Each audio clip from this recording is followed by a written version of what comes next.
Shalom everyone, and Chag Sameach, actually Moed Tov. We are in Chol HaMoed Sukkot today. Welcome everyone. And let's see who is here. Let me check the chat. Hello Priscilla Kerr, Roberto Franco. Those are the only two messages that I can see today. I hope you can hear me well. I have a new computer. I'm still going through some glitches. I'm not even streaming on very high definition today. Something changed of my settings. I think the camera is a little better. But anyway, hi Andrea, welcome. Chag Sameach, Moed Tov. And we are going to study a little bit about Sukkot today. You can hear well. Yeah, I think the way I set up the audio, it is what it is. I cannot change anything. So sometimes I will disconnect and connect everything after the class. I'll see why it didn't let me stream on 1080p today. But it is what it is. I think it's you're going to be able to see everything that I have on my screen. That's not the problem at all. Yeah, we're going to study about Sukkot. Rocky, sounds good in the car. Okay. Chag Sameach. Well, okay. So yeah, Sukkot. I wanted to stream from the Sukkah, but I don't know. It didn't really work. I couldn't change the slides on the little computer. So I had to do it from the studio this time. Maybe next year I will be fully capable of streaming from my Sukkah, which is a very weird year. It's weird for me to see the sukkah and the pool that we have in the yard is still open with the water, like it's still a little decent to have a swim. I don't know when was last time that I had Sukkot with a pool. I did have Rosh Hashanah, I remember that, but never Sukkot. Hi Jerome, Shelly, Chag Sameach. Okay, so I have a few things for Sukkot. Let's start from the basics and then we go into some midrashim that I brought. I see a couple of you took my conversion class, a Choosing Judaism class on Sunday.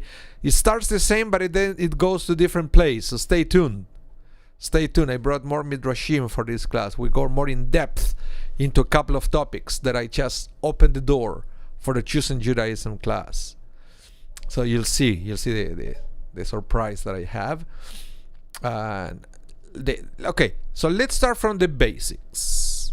Sukkot, when it is, what it is, and all that stuff. So here it is. I can do this. Very good. So let's see. Sukkot begins on the 15th of Tishrei. I hope everybody knows when that is. It's always in the middle of the month, right? Because remember the Hebrew month begin with a new moon, which is basically when you cannot see the moon in the sky except maybe for a halo around, and then the moon start growing, and then on the 15th of every Jewish month is the full moon. So on the full moon you have lots of light time, which is kind of perfect for public celebration in times where electricity wasn't invented. So hello Murray, Chag Sameach. So that's why Sukkot is almost like a perfect weather for an outdoor celebration in the middle of the night. And there are records that Sukkot was a very joyous festivity in the times of the temple because people can enjoy more time outdoors without relying on too much artificial lights with fires and things. And it's pretty much the last chance that people had and people have to celebrate outdoors, because we are all experiencing pretty much here in Winnipeg that we try to do as much as we can outside because we know that winter is coming, and then the situation is going to be very different. And so from the get-go you have to understand that Sukkot is a very joyous festival. In fact, one of the names of the festival is Chag, the festival. See in a minute. So Sukkot begins on the 15th of Tishrei. I hope everybody was aware of that, otherwise you already missed a couple of days of Sukkot. Last 7 days in Israel, but 8 days in the diaspora. Diaspora, once again, represents every country outside of Israel. So if you live in any country that is not Israel, technically you live in the diaspora. Okay? In Hebrew we call it Gola. Gola. That is every country outside Israel. And as I mentioned, Sukkot starts on the full moon. Then we have 3 names basically that we use other than Sukkot. In the Torah we find Chag HaAsif, which is the festival of the gathering. But it's talking about the harvest in here. Then the Talmud call it the Chag, the festival. And the Siddur, you will see this sometimes in the liturgy, that it will be called Zeman Simchateinu, the time of our rejoicing. And I explained why is that. It was a pilgrimage festival. There are only 3 pilgrimage festivals in the Jewish tradition, and it is related to the temple. There is Pesach, the Passover, Shavuot. How do you translate Shavuot? Pentecostes, I think that's the way it's translated. Hello, Judy. Welcome. Pentecostes? I think that's the name sometimes we use in English for Shavuot. And then Sukkot. Those are the 3 festivals. So you had the obligation to go to the temple to offer in-person sacrifice in those 3 moments of the year. Remember that even though in Israel it's only 7 days, only the first day is Yom Tov. Yom Tov means the day that you have all the extra restrictions because it's a festival. In the diaspora, it's 8 days long, and the first 2 days are Yamim Tovim. So that's a little bit of a difference. And the last day of Sukkot has a special name, and it's called Hoshana Rabbah. And technically, Hoshana Rabbah marks the end of the high holidays season. So, Simchat Torah or Shmini Atzeret are not the end of Sukkot. Shmini Atzeret and Simchat Torah are separate festival, but sometimes people get confused and they think that they are the end of Sukkot. Nope, it's a different festival, and the perfect proof for that is that you don't have to go to the Sukkah for Shmini Atzeret and Simchat Torah. Yes, it is customary to have the meals in the Sukkah, but without a blessing, because Shmini Atzeret and all the restrictions of the festival starts right after the last day of Sukkot, then you don't have time to bring the Sukkah down. So you have to leave it there. So if it's there, let's have a meal there. But you don't have the obligation to do it for Shmini Atzeret and Simchat Torah. Roberto Franco, let me highlight your question because it's a very good one. Why is only 1 day in Eretz Israel? This is coming from the days where it looks like news would take a little time to go from place to place. So remember that the beginning of the month was not based on a calendar. They didn't have a calendar that we have in these days, right? Like we put it in the wall, or it's a little notebook, or you have it in a phone or so on a computer. Back in the day, the beginning of the month was made by declaring that enough witnesses saw the new moon. So when enough witnesses saw the new moon, it was reported to the rabbis, and the rabbis will say, yes, this is a new month. And then based on that, you start calculating everything that happened on that month. But that was declared in Jerusalem, and then the news have to travel to other places. So because of the delay of this news, then outside land of Israel, just in case, they decided to extend it 1 more day for every festival. The only 2 exceptions are Rosh Hashanah and Yom Kippur. Rosh Hashanah is 2 days outside Israel and in Israel, and Yom Kippur is only 1 day in Israel and only 1 day in the diaspora. But yeah, it comes from those days, the days where the calendar was not fixed. And now that the calendar is fixed, for example, the Reform movement, mainly, not all of them, but some Reform synagogues, they don't observe the second day of Yom Tov. They basically celebrate all the festivals Israeli style. So they finish Passover 1 day earlier, they have only 1 day of Shavuot, and so forth. Okay? So, but conservative synagogues and of course Orthodox synagogues, they observe the 2 days in the diaspora rule. Any other question? That was a good one, Roberto. Very good one. Any other question? So, the only thing you have to know about Sukkot is that this is a biblical festival. Why do I have to make this distinction? Well, because we have mainly 2 sources of halakha, of Jewish law. One is coming from the Torah, and the other one is coming from the rabbis. The ones that are coming from the Torah is called Deoraita, which is Aramaic for from the Torah, and the other one is De Rabbanan, Aramaic for from the rabbis. So the rule is very simple. Sometimes some of the things that we do it because it's Deoraita, because it's in the Torah, and sometimes we do things as Jews because it came from the rabbi, so we call it the Rabbanan. So that mitzvah is the Rabbanan. Perfect example is when we celebrate Purim, for example, or Hanukkah. Let's say Hanukkah, because Hanukkah is more important because it's the first holiday that we have after Sukkot. Hanukkah is not in the Torah, but yet we have full rituals with blessings. So what is that coming from? It's not in the Torah. The rabbis instituted Hanukkah. So whenever we say Hanukkah as a holiday, we say that it's a holiday, the Rabbanan. It was created by the rabbis. But Sukkot is the Oraita. Sukkot comes from the Torah. It's very explicit in the Torah what we're supposed to do. Of course, all the holidays, all the festivals, no exceptions, were fine-tuned by the rabbis. So at the end of the day, yeah, everything is the Rabbanan, because the way we observe things is as prescribed by the rabbis, but the source itself is the Oraita. Okay? I hope that's clear, because it's very important when we talk about different things, different commandments. So whenever you read about a commandment, the first question you should ask yourself is it the Oraita? Is it the Rabbanan? There is a third source of Jewish law, that is minhag, which means tradition. Sometimes a tradition can become a law as well, but in general, 2 sources, the Torah and the rabbis.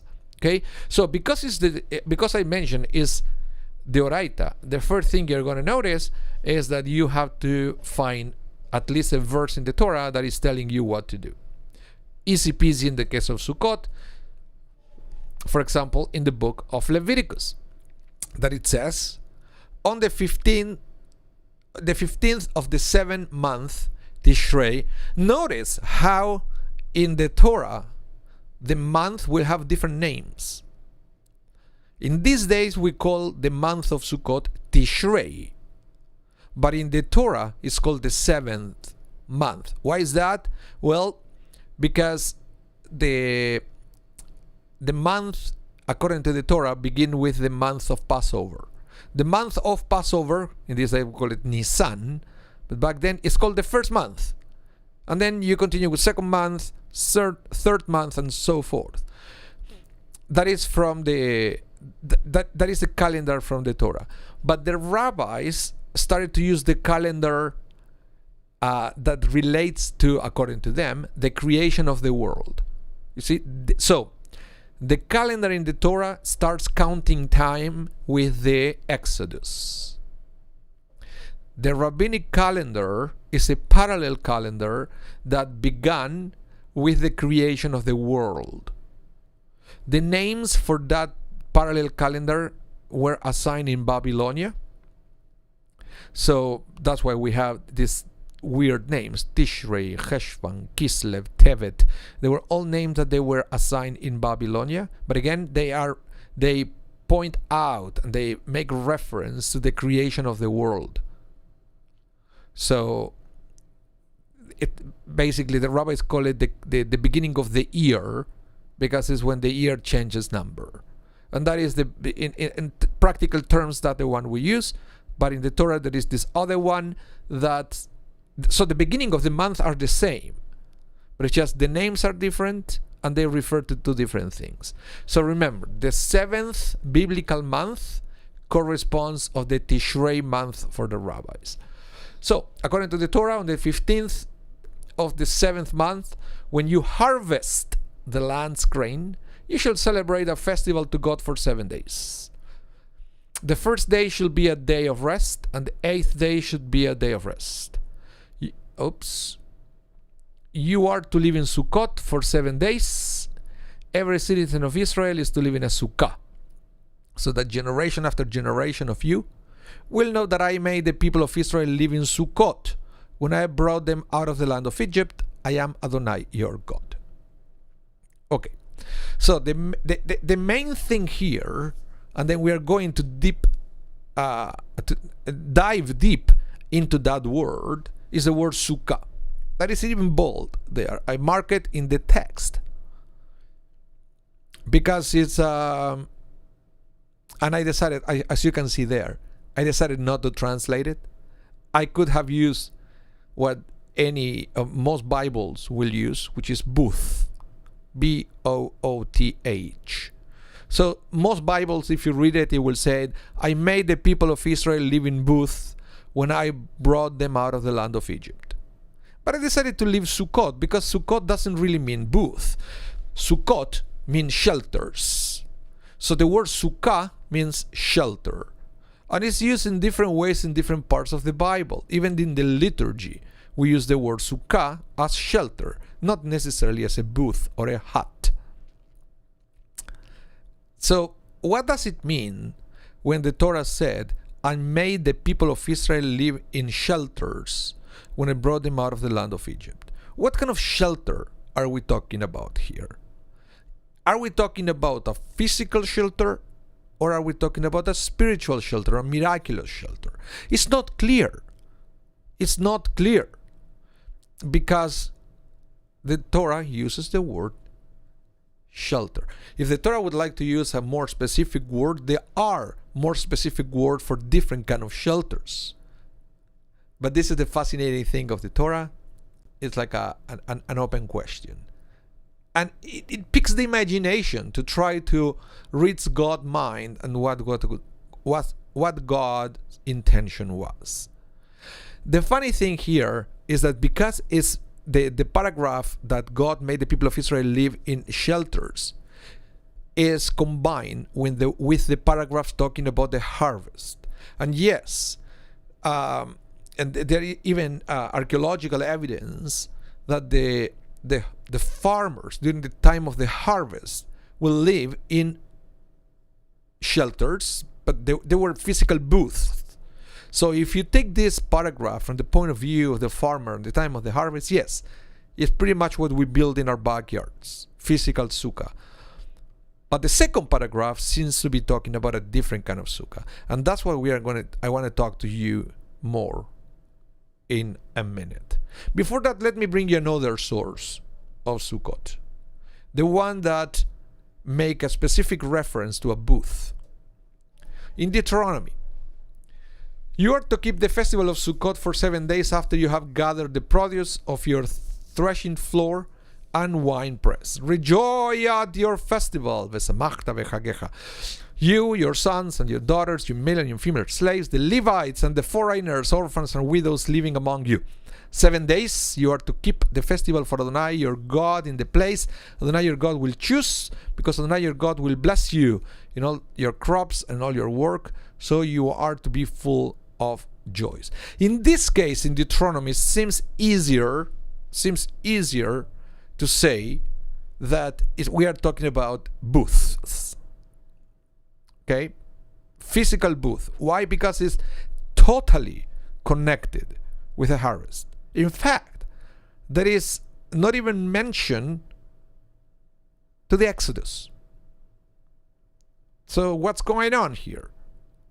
What happened? Remember, Deuteronomy was written 40 years later, 40 years after the revelation of the Torah on Sinai. So what, in 40 years, Moses already forgot about the Exodus? That is not even mentioning that we are celebrating Sukkot because that's where It's a representation of the shelter that God either built or asked us to build during the journey on the desert. It's a very interesting thing. That topic is totally out in Deuteronomy, and everything is about the harvest. So these two things, the Leviticus versus Deuteronomy, opened a debate among rabbis that when they trying to figure out what is a sukkah. Okay? So, as you can see, the Talmud is bringing the phrase that I made the people of Israel living in Sukkot, and Rabbi Eliezer said that this refers to the clouds of glory. But Rabbi Akiva said the Jews made actual booths for themselves. So you see, the Talmud already opened this discussion. Is it actual booth, or is talking about something miraculous, that it was God's shelter, like the clouds of glory that Rabbi Eliezer is talking about? So, well, what were the clouds of glory? Book of Exodus. Let's read a little bit about this. It says, when God went before them by day with a pillar of cloud to guide them along the way, by night it appeared a pillar of fire, providing them with light. They could thus travel day and night. And Numbers said, when they began traveling from the camp by day, God's cloud reminded over them. So you see that why Rabbi Eliezer is saying that the Torah is talking about the clouds of glory and is calling it a sukkah as a shelter, because that's what the clouds of glory were. They were a shelter for the Israelites, protecting them from all sides. Protecting them from all sides. So I basically try to find the Midrash where it's explaining how exactly the clouds of glory served as a sukkah, how it served as a shelter, because the text from the Torah seems to imply that it was something that it was just showing them the path, not necessarily that it was protecting them, but the Midrash is very clear. So you will find in Midrash Sifri that it says, 7 clouds are recorded in the account of their travels. 4 from the 4 sides, 1 above, 1 below, and 1 in front of them, which would flatten the high land, rise the hollows, and destroy snakes and scorpions. In other words, sheltering the people of Israel and keeping them safe. So once again, we go to the Torah. We read the word sukkah. What is it? Is it a physical sukkah or a spiritual sukkah? We don't know. We do know that now, because we don't have the cloud of glory anymore, all we have are the booths that we can actually build. So that's why the rabbi said we have to follow the other example of a sukkah that we know from the Torah, which is the actual booths, because the only thing that we can reproduce in these days. Any questions? Let's see. Shelly Chochin, if you have a question. So you said this surah, I think you mean sukkah. The sukkah open to the sky to see God's lights and glory. Oh, you mean, yeah, because the roof of the sukkah has to be a little bit open, so you can see a little bit of the sky. But yeah, there is something about that. There is something about that in the sense that even though we build physical sukkahs, still the idea of entering the sukkah is to feel God sheltering us. So physically we build it, but inside we have to feel the spirituality of the clouds of glory. And that's how we combine the two concepts that Rabbi Eliezer and Rabbi Akiva brought in the Talmud. But most of the time when we talk about Sukkot, we don't even talk about the cloud of glory, and we forget that it was a big part of this rabbinic discussion. And the other thing that is, every time we read the word sukkah, everywhere we immediately imagine a booth, and you have to remember that that's not necessarily the case. As for example, I mentioned this during Yom Kippur, when we read the book of Yonah on Mincha, that God, that it says that Jonah rested under a sukkah, but it was a plant. It was a plant that grew over him and sheltering him. So that thing was called a sukkah, but it's not a sukkah that we have in the backyard. So that's why I was saying that the word sukkah sometimes generates a little bit of confusion. Okay? Bye, Priscilla. Good luck with your patient. Yeah. So, any questions? Any other questions? Because I have some very interesting thing here. So I will wait for your question before I will ask you my question.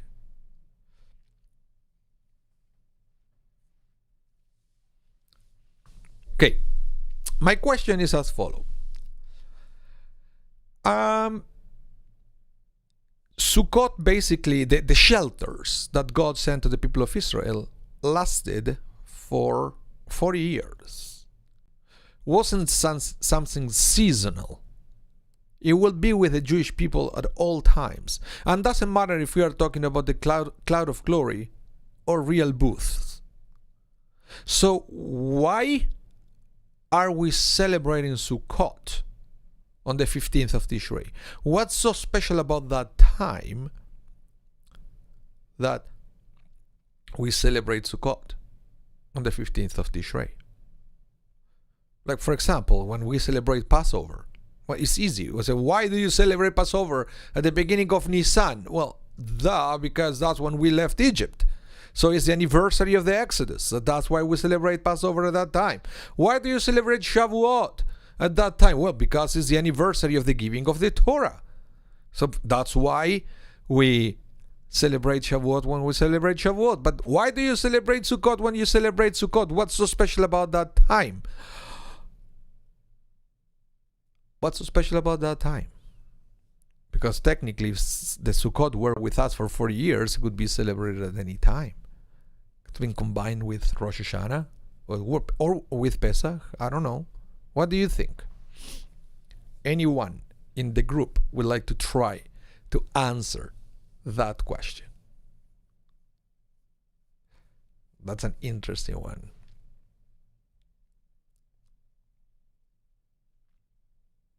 Okay. Let me try to bring to you a few commentaries here from different rabbis. Try to explain a little bit of why we celebrate Sukkot when we celebrate Sukkot. Let's start from the beginning. First, we have Jacob ben Asher, also known as the Baal HaTurim. Roberto says Sukkot commemorates the years that the Jew spent in the desert and the word of the promised land. Full moon. Yeah, but okay, Roberto, basically, but yeah, every month commemorates that. So, but what's so special about the 15th of Tishrei? Jerome, you said full moon. Yeah, but you have a full moon at every month of the year. What's so special about Tishrei? So let's start with Jacob ben Asher. He says, even though we left Egypt in the month of Nisan, we were not commanded to build Sukkot during that time because it was at the beginning of the summer season, when it is normal for people to make booths for shade. Therefore, it would not be apparent that we are building the sukkah for the purpose of fulfilling the mitzvah. Therefore, we were commanded to make them in the 7th month, which is the start of the rainy season, when it is normal for people to go back into their homes. Thus, when we leave our homes going to the sukkah, we demonstrate that we are doing so to fulfill God's command, and that's why we do it. Okay, but this is one opinion. Yeah, basically it says, according to these rabbis, we do it on the 15th of Tishrei because is at this month in between the summer and the rainy season, and it's the only full moon in between those two things. Do you understand? It's that's the whole idea. And then it has to be, because it has to be at a time of the year where it's pretty obvious that you do it to fulfill the mitzvah, not just for fun.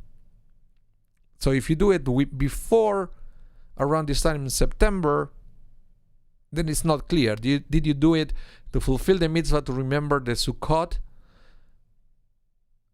or just you did it for fun? So this is one opinion, and it's pretty rational.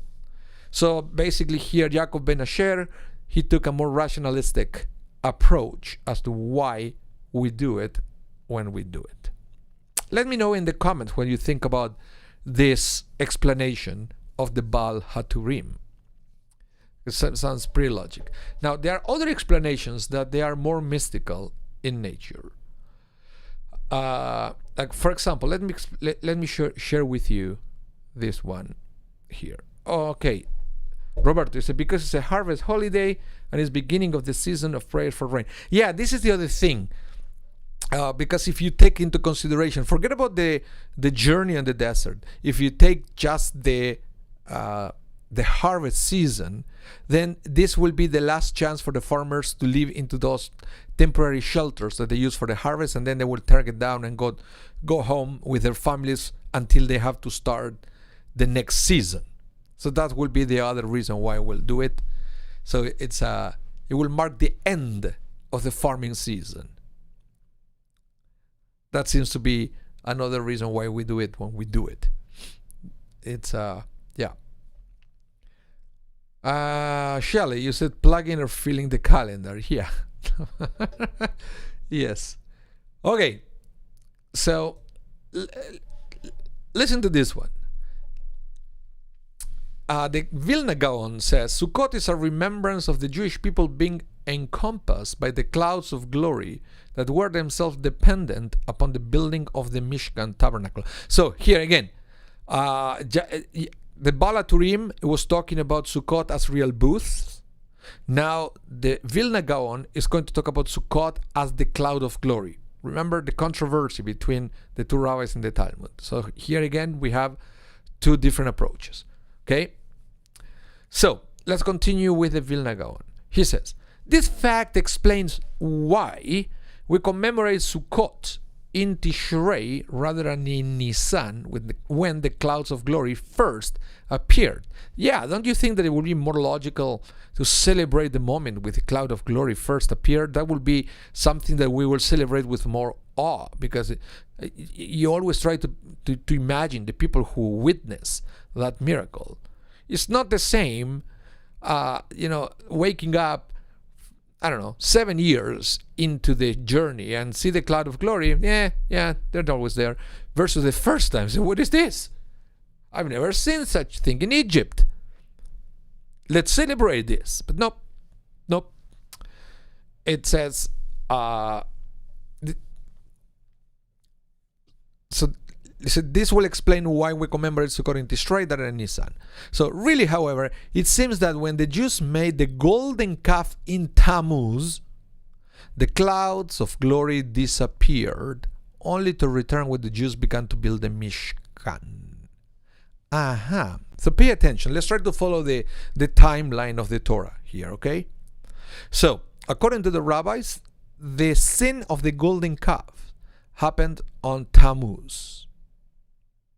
Okay, so the order of the month, remember you have Tammuz, then you have Av, then you have Elul, and then you have Tishrei. In these days on Tammuz, we observe the 17th of Tammuz, which is a fast day, and we remember the breaching of the walls of Jerusalem. So the walls of Jerusalem were destroyed, and then the battle happened inside. So the whole idea here is that the 17th of Tammuz is not a random date. It also had a precedent, and that is when the Israelites basically build the golden calf. Okay, then eventually what happened is Moses came, destroyed the tablets, and they were going to have a second chance, because God said, okay, come back, I will give you another set of tablets. When Moses, so basically as a punishment for a golden calf, the cloud of glory disappeared. They had no protection, they had no shelter, or they had to do everything by themselves. Okay, Moses goes back down to Mount Sinai, and then he comes back with the second tablets on Yom Kippur. when God forgave the Jewish people. And they fasted the last day when Moses was about to come, so they won't fall into temptation. Maybe they will build another golden calf. So to be sure that they won't be overwhelmed by the Yetzer Hara, by the evil inclination, they fasted, and God loved that attitude, that they were being proactive to avoid sin, to avoid transgression. So God created this day of Yom Kippur, the essence of Yom Kippur, the moment when Moses came back with that second set of the tablet. Okay? And so what happened is Moses comes down with the tablet, and then the following day, the 11th day of Tishrei, right after Yom Kippur, Moses said, okay, God is so impressed with all of you. I have a message from God for all of you. Come here, I'm going to talk. Everybody came. They were paying attention. And then Moses says, God wants you to build a Mishkan. God wants you to build a house for God.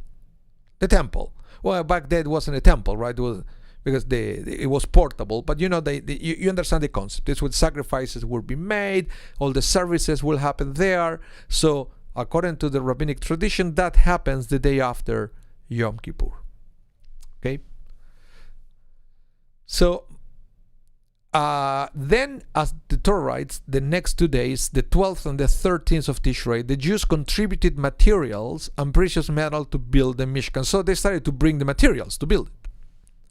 On the 14th of Tishrei, the sages who were designated to construct the Mishkan and its vassals took the gold from Moses. And on the 15th of Tishrei, the Jews began to build the Mishkan, and the clouds of glory returned.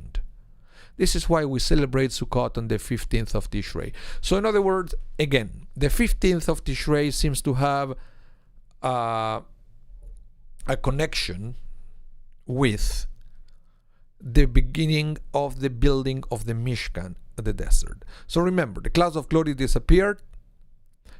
People of Israel were very sad because now they were exposed to lots of things. They were not sheltered.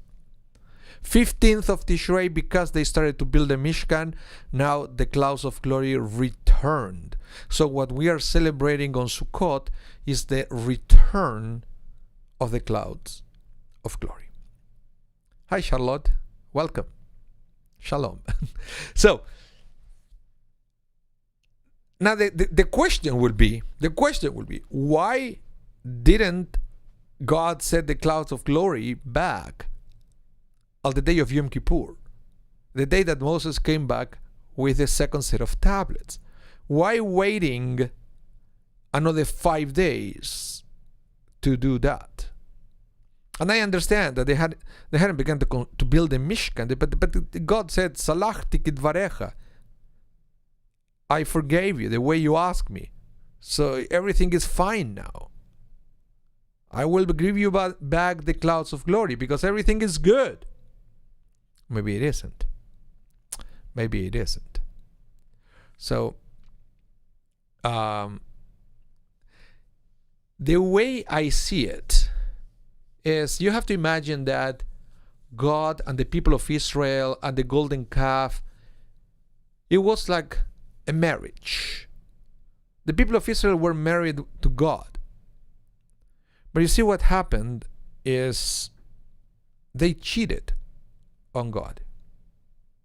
People of Israel were living in God's shelter. Almost they were living in God's house, in God's home. They cheated on God. So God kicked them out of the house. It's pretty much like you will see in these days with a couple. One cheat on the other and say, get out of the house. Right? You cheated on me. I don't want to see you.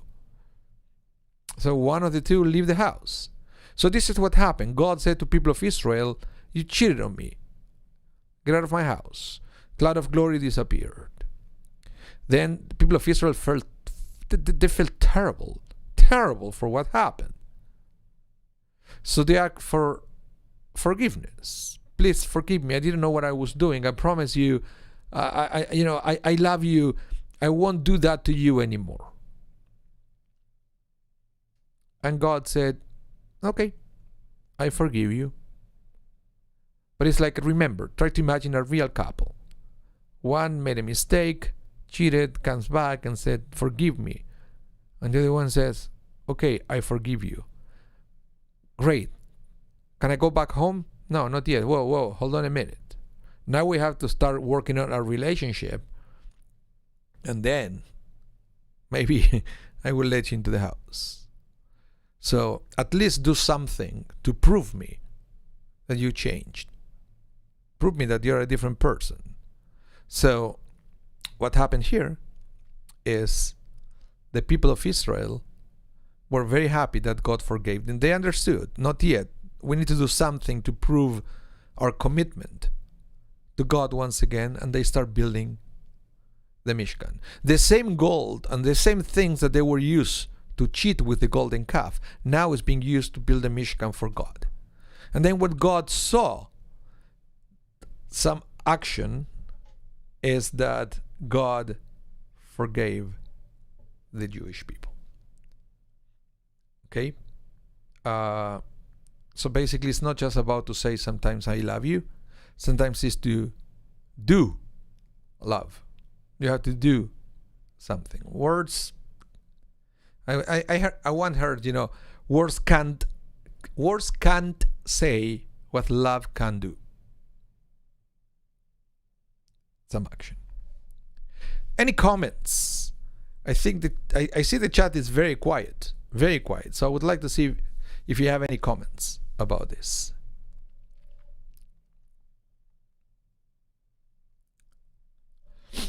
Meanwhile, I will continue with the next one. Let's talk a little bit about the other aspects of Sukkot. We haven't talked about that at all, which is the lulav. I hope you have a set at home. If you don't have a set at home this year, remember to order one next Sukkot. We sell these sets at Shaarey Zedek. Just have to order in advance, and then you come to the building to pick it up. I have one at home. I have the sukkah in the backyard, so every day I go and shake the lulav, and I have something to eat inside, so I can see the blessing. But this is a commandment. It's also from the Torah. Also from the Torah. In Leviticus, it says, on the first day you are to take the fruit of the hadar tree. You see, we call it a trog in this day. It is that kind of thing like lemon that you can see there on the photo. But you see the difference is that the Torah doesn't really say that. So who decided that the hadar tree is the trog? You guessed it, the rabbis. So that's what I say, that many times things comes from the Torah, but they are fine-tuned by the rabbis. This is a perfect example. Okay, so on the first day you are to take the fruit of the hadar tree, the trog palm front, the lulav, the long thing in the middle, there photo, and then you have the hadas, which is thick branches, which is the myrtle, and you can see there the myrtle, that there are three on the right, there, that way, the right of the photo, you will see the myrtle. Myrtle, 3. And then also have the river willows called the arava, and celebrating the presence of Adonai your God for 7 days. So basically it says that you have to bring them for 7 days, put them together and bring them, and that's what we do. In these days we don't have the temple anymore, but we bring it to the synagogue, or we do it at home, and we just put all these 4 things together and we shake it in the 4 directions. In the 4th direction. So how do you build that bundle that you see there? As I mentioned, the rabbis made it very clear.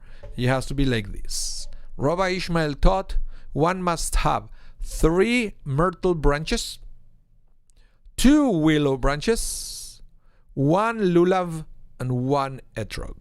So in the bundle you have the 1, 2, 3, 1 lulav, 2 willows, 3 myrtles. Okay, and also the etrog that is not part of the bundle, you bring them together when you do the shaking. Okay, now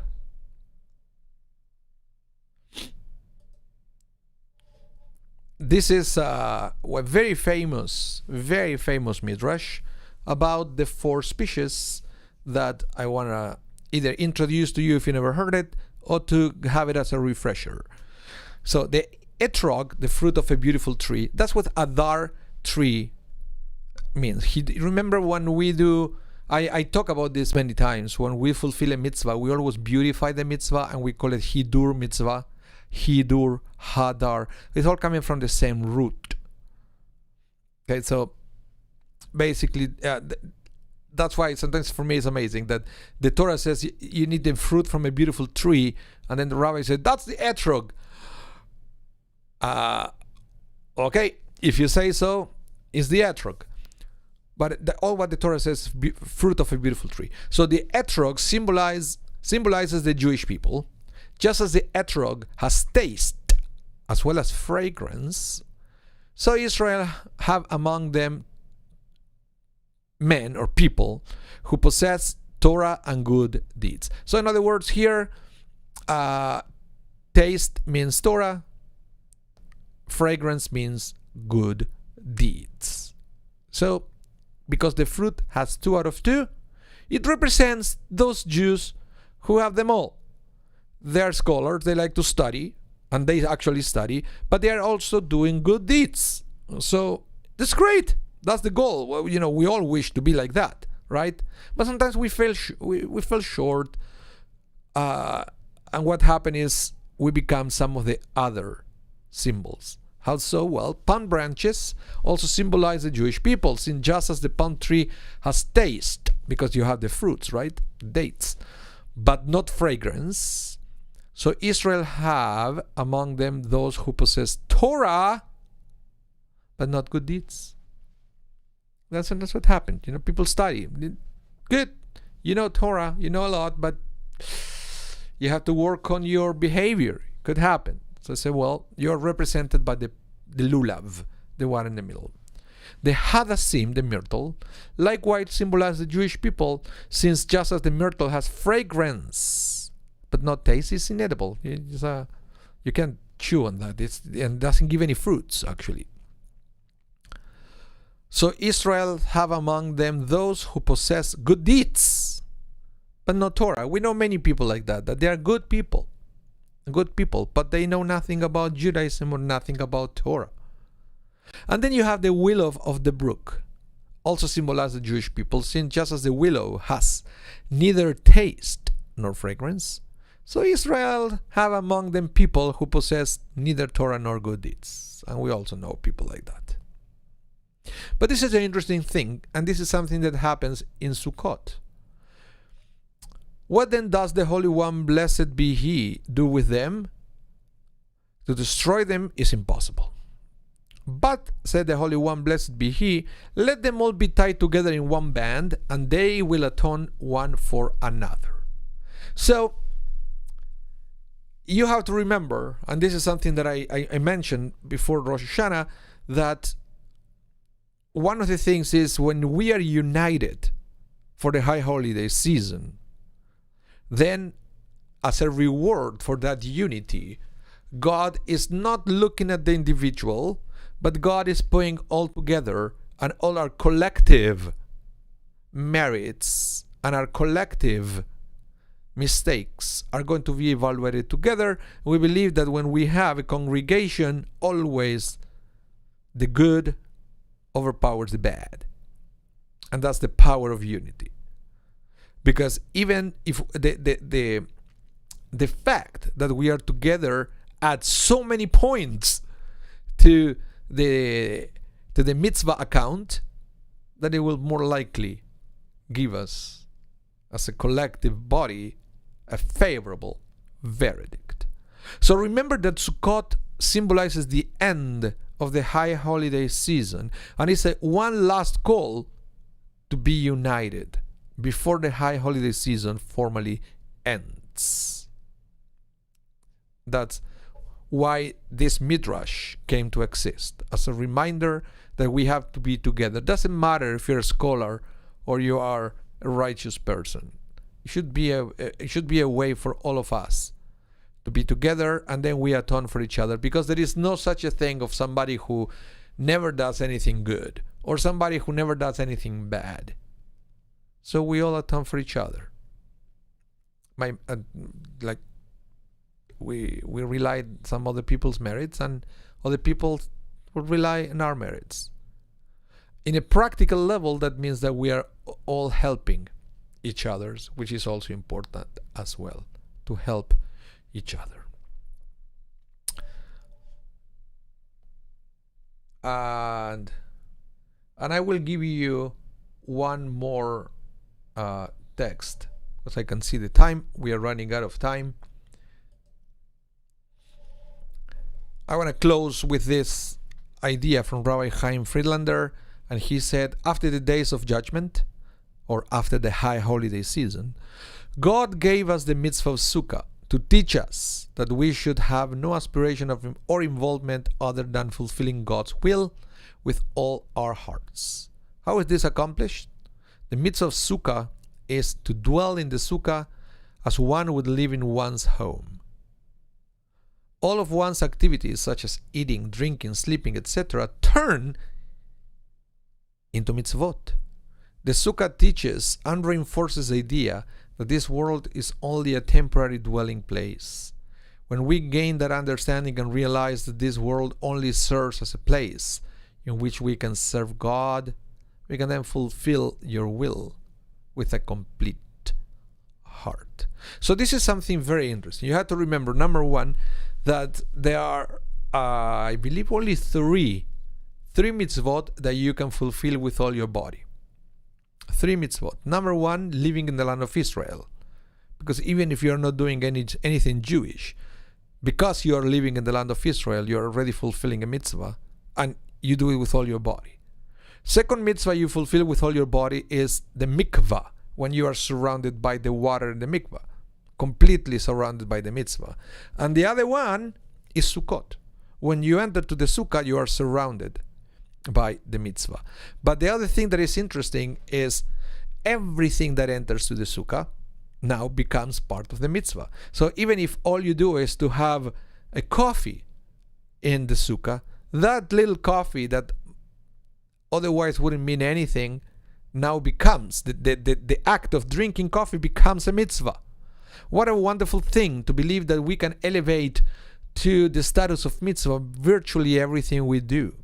But at the other time, when we enter to the sukkah and we realize how fragile the sukkah is, it starts raining a little bit and you have to run out of there back inside the house because you can't stay outside. And then it should be also a reminder of our own fragility and how much we depend on God, and how finite we are. Sometimes we believe that we are here forever, and we are not, because we are like a sukkah. We believe that we are like our home, solid, but actually we are like a sukkah. This reminds me to a Hasidic story where a little kid asked the rabbi, why do we ask questions during the Passover Seder and not on Sukkot? Because why do we say, why is this night different from all other nights? But actually Pesach is not that much different from all other nights, because every time you have a fancy Shabbat dinner, it's probably pretty much the same of a Passover Seder.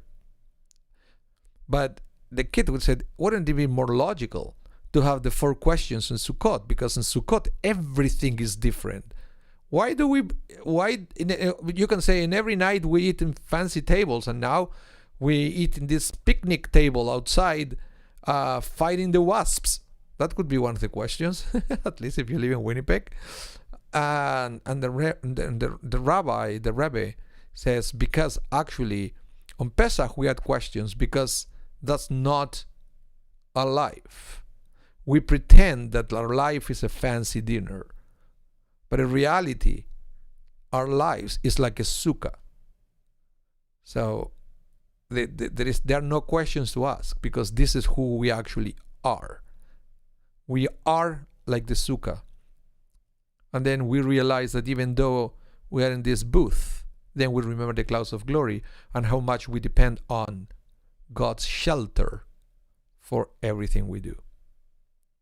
and the reminder that God's shelter is with us everywhere we go. It's not just in the Sukkah. The Sukkah is just a reminder of the fact that God's shelter comes with us everywhere we go. And with that in mind, I would like to thank everybody for coming to today's class. Thank you so much for being there. Shelly Chochinov, you said, both are a temporary structure. Yeah, we are a temporary structure. We are here just for a little bit. Yeah. Okay, thank you so much, everyone. Have a Chag Sameach. You should visit our website, szwinnipeg.ca, or our Facebook page. You will see that we have so many wonderful programs coming up, and I hope you will find something that will be good for you. And it's a fantastic thing. Now, next week we don't have a class because it's a special day here in Canada. It's Truth and Reconciliation Day. Shaarey Zedek is joining the spirit of the day, and so we are closing the building and we have no activities during the day of truth and reconciliation, so we can join different activities that is going to be in the city of Winnipeg, where we can reflect about our relationship with indigenous communities in Canada. I think that is something very important. I already got my official orange shirt for the day, and we are making plans with my wife, with my son, to join some activities so I can introduce my 7 years old to the culture of indigenous people in Canada. So I hope you will have an opportunity to observe that day as well. If you live outside Canada or you don't know what I'm talking about, you can Google it. You can Google September 30th is Truth and Reconciliation Day, and I hope you will have an opportunity to observe that day in a meaningful way. I don't think it should be a day where we can stay home watching Netflix. It should be a day of reflection, and at the end of the day, it's part of our obligation as Jews to do tikkun olam, to repair the world and start repairing relationships with everybody around us. Thank you, everyone, for joining me today. Chag Sameach, and I'll see you in 2 weeks. Bye, everyone.